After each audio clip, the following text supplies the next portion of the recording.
ก็เจริญสุขเจริญพรพ่อแม่นะครับวันนี้อาตมาจะมาลงคลิปนะคู่กับพระเจดีย์พระมหาเจดีย์พุทธมงคล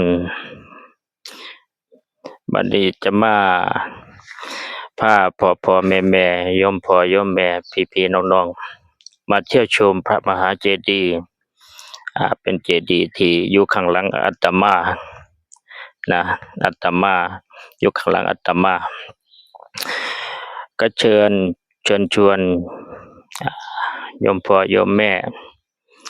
พี่น้องมาเที่ยวมาชมพระมหาเจดีย์พุทธมงคลอยู่ข้างหลังอาตมานี่เป็นที่ท่องเที่ยวไปจะมาขอนแก่นไปขอนแก่นอาจจะไปเที่ยวที่ในตัวเมืองขอนแก่นก็จะมีเยอะนะเที่ยวแห่งหนึ่งก็คือพระธาตุคำแก่นแล้วก็วัดบ้านหนองแวงพระรามหลวงกับพระธาตุเก่าชันนะอยู่ที่เมืองแก่นนครอาจจะไปเที่ยวขากลั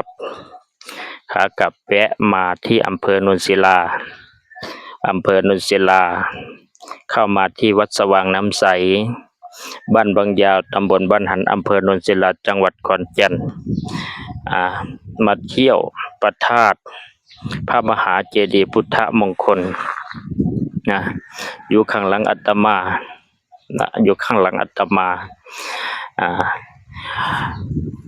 เข้ามาเที่ยวตอนปี65หรือ6765นี่ก็ได้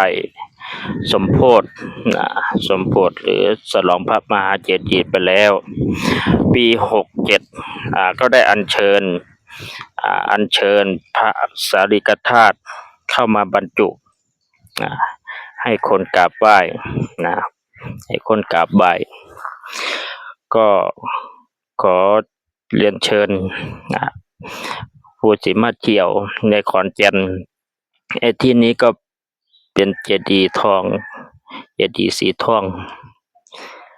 เป็นท่องเที่ยวอีกแห่งหนึ่งมาสักการะมาบูชานะเขามากราบไหว้บูชาขอพรจากพระมหาเจดีย์พุทธมงคลแห่งนี้ได้ขอเจริญพร